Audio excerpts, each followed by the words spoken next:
Chapter 10, part 3. So, again, just a reminder, chapter 10 doesn't actually have 3 parts. That I've made that up. I've split it up, else it's like absolutely gargantuan. Chapter 10. Good morning, everyone. Pardon the interruption to lessons. Can Zai Dingle, that's Zai Dingle, please come to reception. Thank you. There comes an end to all things. There comes an end to all things. The most capacious measure is filled at last. Capacious means capacious measure essentially means like a big jug is filled at last. So even the biggest bowl gets full. And this brief condescension to evil finally destroyed the balance of my soul. Now this is why I love Dr. Jekyll, right? Because he loves to speak in metaphors. And metaphors are great to analyse, right? So destroyed the balance of my soul. So before Jekyll and Hyde were like this, but now his evil has started to weigh heavier, right? So the evil has become stronger. And essentially too strong. And yet I was not alarmed. The fall seemed natural, like a return to the old days before I had made discovery. It was a fine, clear January day, wet underfoot where the frost had melted, but cloudless overhead. And the Regent's Park was full of winter chirrupings and sweet with spring odours. Okay? AKA, it's a nice day, right? A nice day. Who's been to Regent's Park? Right, great. If you haven't been, go. It's a great park. I went to see a play there on Friday. They have an open air theatre. It's a great park. So he's walking around the park. Lovely day. I sat in the sun on the bench. The animal within me, licking the chops of memory. Right? Licking your chops. Right? So the animal within him is like remembering the bad stuff with fondness. Okay? But again, licking the chops is a great metaphor, right? Licking the chops of memory. The spiritual... I don't see why me doing that would involve any conversation.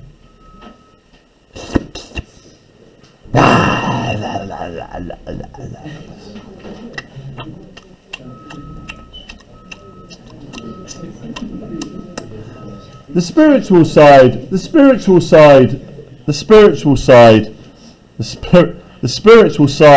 a little drowsed, promising subsequent penitence, but not yet moved to begin. After all, I reflected, I was like my neighbours. And then I smiled. Thank you. I smiled, comparing myself with other men, comparing my active goodwill with the lazy cruelty of their neglect. And at the very moment of that vainglorious thought, a qualm came over me. A horrid nausea and the most deadly shuddering. These passed away, left me faint. And then, as in its turn, the faintness subsided, I began to be aware of a change in the temper of my thoughts, a greater boldness, a contempt of danger, a solution of the bonds of obligation. I looked down. My clothes hung formlessly on my shrunken limbs. The hand that lay on my knee was corded and hairy. I was once more Edward Hyde. So he transforms whilst conscious. So if you think about his development, it begins with him taking the potion to transform. Then he transforms in his sleep, and then he transforms whilst he's awake. And the reason why he transforms is because he starts to think about sort of the memories of being Hyde, and as he thinks of those memories, Hyde is able to come out of his body. So this, of course, for him is a massive problem, because remember, he is a wanted murderer. So he's now in the middle of the park on a bright day, completely exposed, like away from anywhere to hide. A moment before I had been safe of all men's respect, wealthy, beloved, the cloth laying before me in the dining room at home, and now I was the common quarry of mankind, hunted, houseless, a known murderer, thrall to the gallows. Gallows is where you get hanged. So he's got a big problem. He's in the middle of the park, he's transformed into Hyde, and he is now stuck. So again, good quotes here for about Hyde's strength. Hyde is able to take over that body without Jekyll taking the potion or being asleep. My reason wavered, but it did not fail me utterly. I have more than once observed that in my second character, my faculties seem sharpened to a point, and my spirits more tensely elastic. So he's more, when he's Hyde, he's more alive. Like he thinks faster, he moves faster. He's more like an instinctual animal. I'll put instinctual animal. Because of course Hyde is an animal. You know, animals only have a single drive in life, which is survival. Animals want to survive and they want to repopulate. So Hyde as an animal, all he thinks about is, how do I get out of the situation? How do I live? How do I survive? Thus it came about that where Jekyll perhaps might have succumbed, Hyde rose to the importance of the moment. My drugs were in one of the presses of my cabinet. How was I to reach them? That was a problem that, crushing my temples in my hands, I set myself to solve. The laboratory door I had closed. If I sought to enter by the house, my own servants would consign me to the gallows. Okay, so remember, he breaks the lock of the secret door into the lab. So I can't go through the back door because I broke the lock. I can't go through the front door because my servants will report me to the police and have me murdered.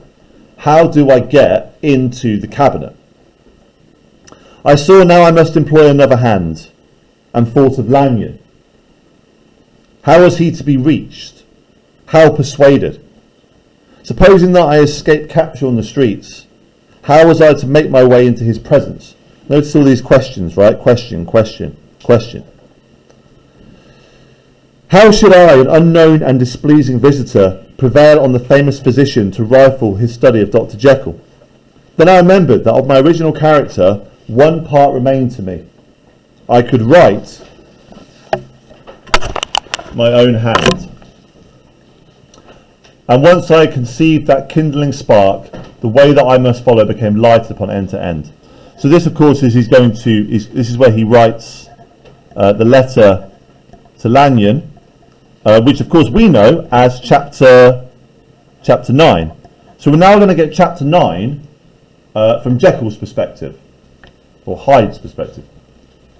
Thereupon I arranged my clothes as best I could, and summoning a passing hansom, which is a cab, a horse-drawn carriage, I drove to a hotel in Portland Street, the name of which I chanced to remember. And at my appearance, which was indeed comical enough, why is his appearance comical? Edward? He's wearing like massive clothes. Very good, right? He's got the big clothes on. So the cab driver picks him up, and this like little tiny weird sort of monkey man wearing like big clothes gets in. However tragic a fate these garments covered, the driver could not conceal his mirth. The driver laughs at him, right? So the driver laughs at him openly. I gnashed my teeth. I gnashed my teeth upon him with a gust of devilish fury. The cab driver laughs and he goes, "Arr!" The smile withered from his face. Wasn't laughing anymore. Happily for him, yet more happily for myself, for in another instant I had certainly dragged him from his perch. At the inn, as I entered, I looked about me with so blank a countenance as made the attendants tremble. Not a look did they exchange in my presence, but obsequiously took my orders. To be obsequious means to like obey. If you're an obsequious person, like if someone comes and says, "Oh, Mr. Tetman, oh, so nice to see you. Oh, I love your lessons so much," I say, "You're obsequious," right? It's like to suck up. It's like to suck up. Led me to a private room. And brought me wherewithal to write. Hyde in danger of his life, was a creature new to me, shaken with inordinate anger, strung to the pitch of murder, lusting to inflict pain. Okay, so he's completely psychopathic. Yet the creature was astute, mastered his fury with a great effort of the will, composed his two important letters, one to Lanyon and one to Paul, and that might receive actual evidence of their being posted, sent them out with directions they should be registered.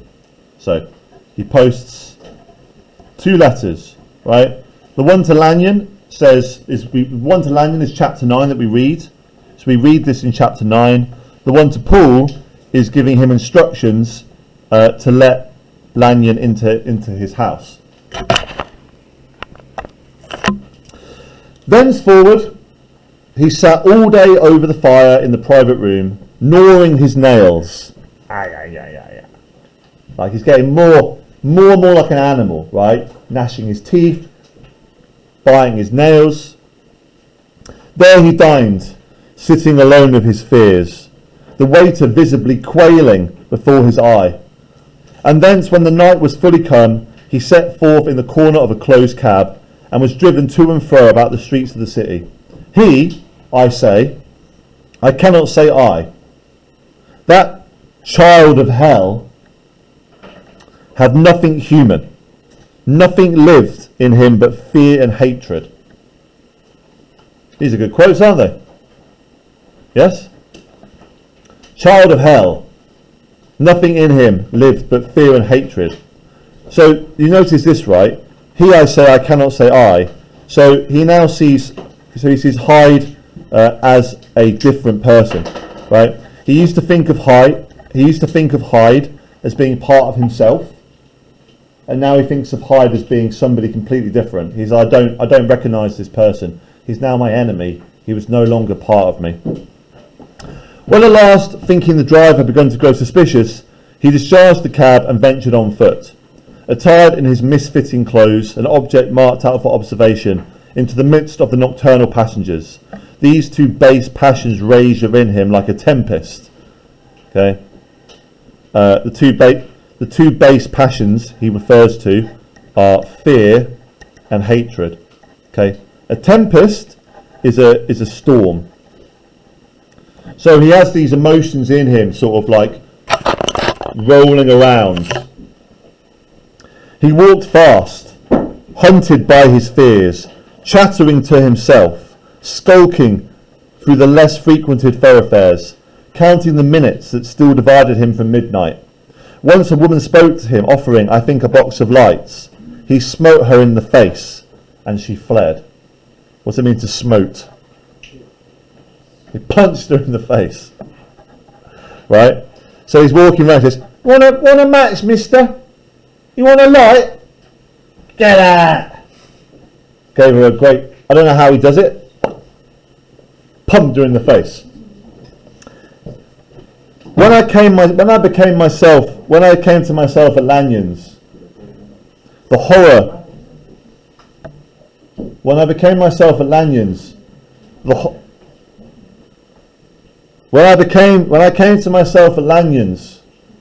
the horror of my old friend perhaps affected me somewhat.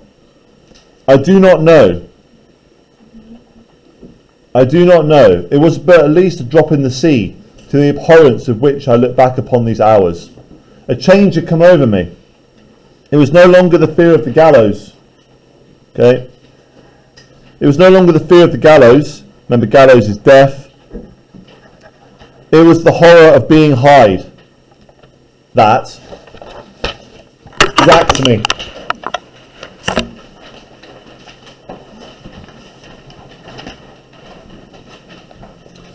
I received Lanyon's condemnation partly in a dream. It was partly in the dream that I came home to my own house and got into bed. So here, this in a dream. So it's a loss of control, right? So he feels like he has no control over his body. He turns back into Jekyll. Lanyon condemns him. So Lanyon criticises him for what he's done, and then he goes home in a bit of a sort of like a trance, right? Like a dream or a trance.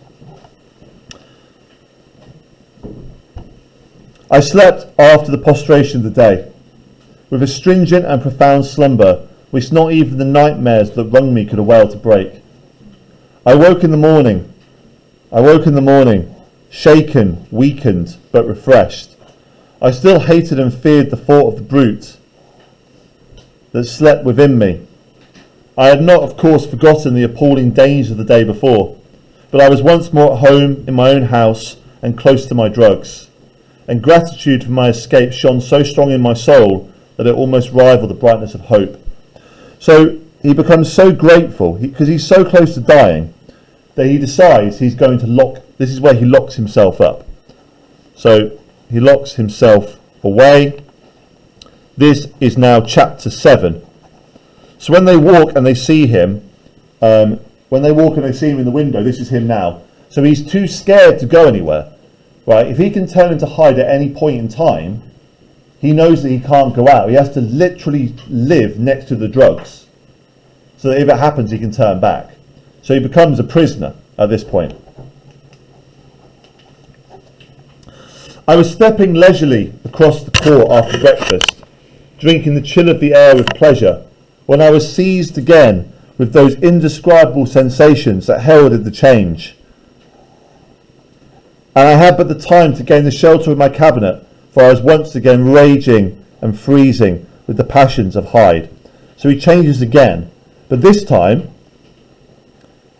it's a bit like if you're going to throw up, and it's like, oh, I'm going to be sick, and you run and get to a bin or get to a toilet and throw up.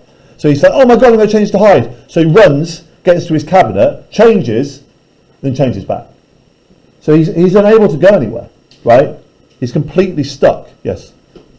Would Hyde not want to take the drop? Because it seems like he has control over himself when he's Hyde. Yes. So well, we'll come on to that, because Hyde does. You do ask the question, why would Hyde not want to be Hyde? Yeah. But you have to remember that Hyde wants to live. So Hyde has to be Jekyll sometimes, else Hyde, like, if Hyde, okay, so Jekyll has to eat, right? So the servants have to bring in food. If the servants bring food to Hyde, they'll call the police, Hyde will get killed.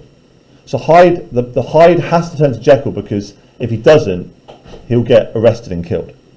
So there's definitely a weird sense that he still needs Jekyll. Okay, for Hyde, the murder of Carew is his problem. If he'd never murdered Carew, he'd be fine. I took on this occasion a double dose, double strength, times 2, to recall me to myself. And alas, 6 hours after I sat looking sadly in the fire, the pangs returned, and the drug had to be re-administered. So he turns back. 6 hours later, he turns back into Hyde again. Okay, this is all about Hyde's increasing strength. Okay, he can no longer be Jekyll for more than 6 hours. In short, from that day forth, it seemed only by a great effort of gymnastics, and only under the immediate stimulation of the drug, that I was able to wear the countenance of Jekyll. So now he's become Hyde. He's become Hyde, and sometimes he's Jekyll. So the balance is completely switched. At all hours of the day and night, I will be taken with a premonitory shudder. Above all, if I slept, or even dozed, for a moment in my chair, it was always as Hyde that I awakened. So he goes to sleep, he even shuts his eyes for a second, he turns into Hyde. Under the strain of this continually impending doom, nice quote, and by the sleeplessness to which now I condemn myself, I, even beyond that which I thought possible to man, I became in my own person a creature eaten up and emptied by fever, languidly weak in both body and mind, and solely occupied by one thought, the horror of my other self. So he becomes terrified of Hyde.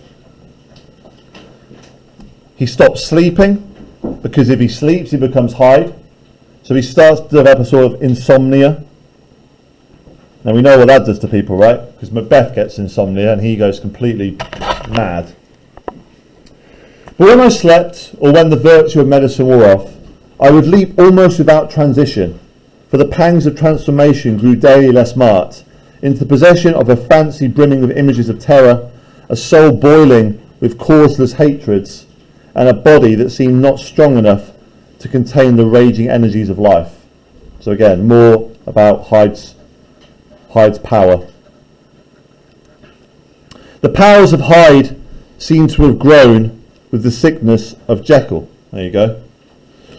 And certainly the hate that now divided them was equal on each side. With Jekyll it was a thing of vital instinct. He had now seen the full deformity of that creature that shared with him some of the phenomena of consciousness, and was co-heir of him to death. And beyond these links to community, which in themselves made the most poignant part of his desires, he thought of Hyde, for all his energy of life, as something not only hellish, but inorganic. Inorganic.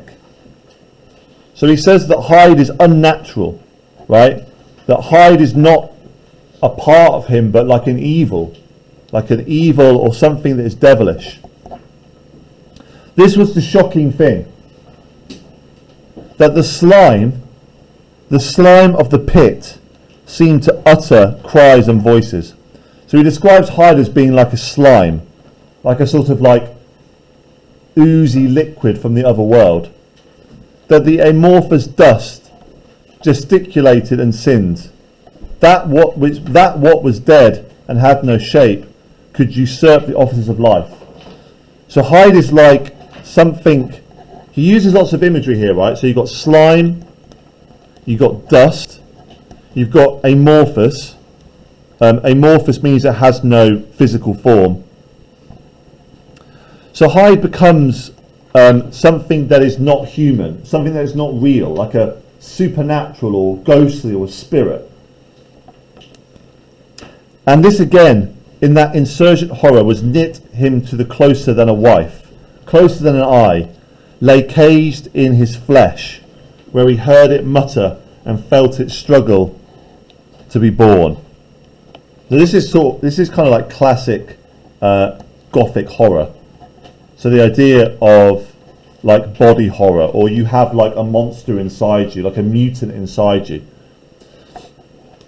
At every hour of weakness and in the confidence of slumber prevailed against him and opposed him out of life. The hatred of Hyde for Jekyll was of a different order. So Jekyll hates Hyde because he thinks Hyde is like this evil presence in him. But Hyde also hates Jekyll. So Hyde hates Jekyll. But it's different. His tenor of the gallows drove him continually to commit temporary suicide. So, no, this is what you asked me here, right? So, temporary suicide is when he becomes Jekyll. So, why does he always become Jekyll? And return to his subordinate station of a part instead of a person. So, why does he turn back? Why does he kill himself and turn back into Jekyll? But he loathed it. He hated being Jekyll. He loathed that he had to do it. He loathed the necessity. He loathed the despondency to which Jekyll was now fallen, and he resented the dislike with which he was himself regarded.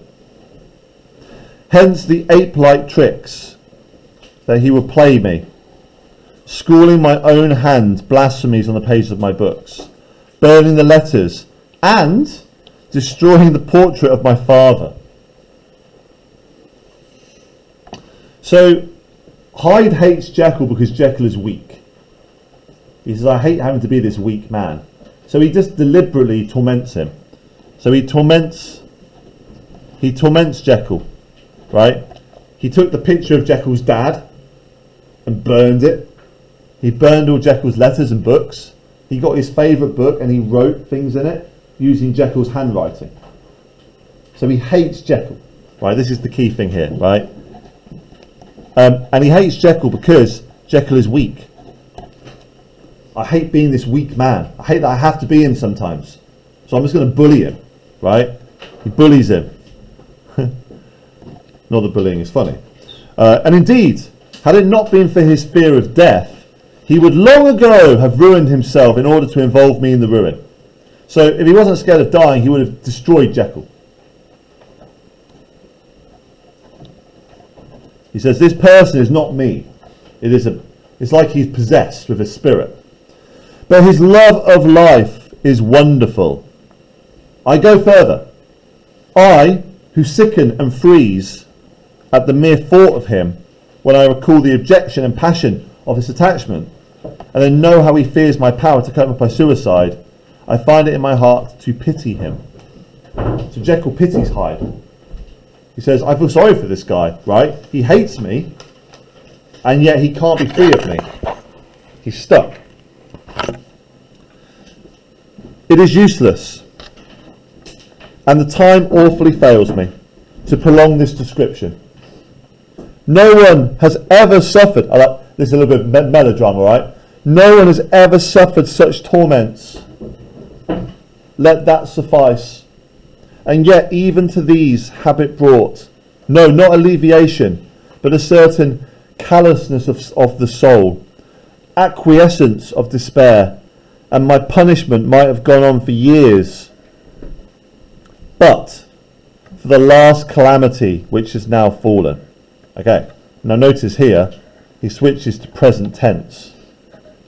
So we are now at the end. What is the final problem? He says, well, I could have gone on for years with this battle, right? So this forever battle between Jekyll and Hyde. So what's the final problem? Very good, right? So the final problem is that he runs out of salt. He runs out of the drug. So he knows, now remember, the drug, very important here folks, the drug used to turn him into Hyde, but now the drug turns him back into Jekyll. So when he runs out of the drug, what's going to happen? He'll be stuck as Hyde forever. Okay?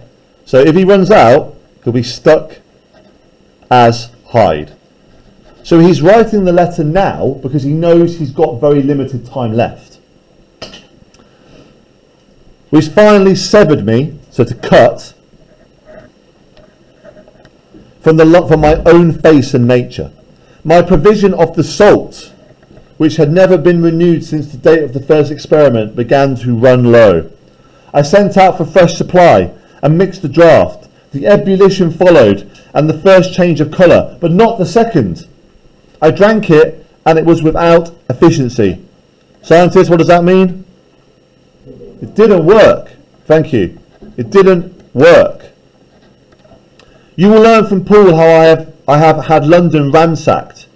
It was in vain, and I am now persuaded that my first supply was impure, and that it was unknown impurity which lent efficacy to the draught. So the first salt that I got has something wrong with it that made it happen. Right? I can't recreate it. I can't make any more. About a week has passed, and I am now finishing this statement under the influence, the last of the old powders. Okay? The end is near. Oh, look. Oops. This then is the last time. The last time. Short of a miracle, that Henry Jekyll can think his own thoughts, see his own face, now how sadly altered, in the glass. Glass is a mirror. So this is it. So he's writing this. This is now, if you like, this is now in chapter 8. So this is the end. He says, I've run out of salt. The next time that I turn into Hyde, I'm done. That's it. Jekyll is gone. Nor must I delay too long to bring my writing to an end. For if my narrative has hitherto escaped destruction, it has been by a combination of great prudence and great good luck. So he says Hyde will destroy this. Should the throes of change take me in the act of writing it, Hyde will tear it to pieces. But if some time shall have elapsed after I have laid it by, his wonderful selfishness and circumscription to the moment will probably save it once again from the actions of his ape-like sprite. So he says that I can hopefully save it from Hyde. And indeed, the doom that is closing on us both has already changed and crushed him. So remember, is over for both of them. So even Hyde knows that it's over, because once Jekyll is dead, Hyde is a prisoner, and then Hyde will eventually die as well. Half an hour from now, when I shall again and forever re-endue that hated personality, I know how I shall sit shuddering and weeping in my chair, or continue with the most strained and fiercer ecstasy of listening to pace up and down this room, my last earthly refuge. So his last place of safety, and give ear to the very sound of menace. Will Hyde die upon the scaffold, or will he find the courage to release himself at the last moment? So he says, will Hyde be captured or kill himself? God knows. I am careless. This is my true hour of death, and what is to follow concerns another than myself. Here then, as I lay down the pen and proceed to seal up my confession, good word here, confession is always an indication of sin or some sort of wrong doing. I bring the life of that unhappy, because remember, he is always unhappy, right? His unhappiness predates Hyde. Remember? The reason why he becomes Hyde is because he's unhappy. I bring the life of that unhappy Henry Jekyll to an end. So what this means is that in chapter 8, what we now know is that in chapter 8, Hyde kills himself. So Jekyll dies, right? Jekyll dies, becomes Hyde forever. And then when they break down the door, down, Hyde kills himself. Why does Hyde kill himself? Yeah, so he would rather kill himself than be captured and publicly hung. So he knows he's going to die either way. So he chooses to go out on his own terms.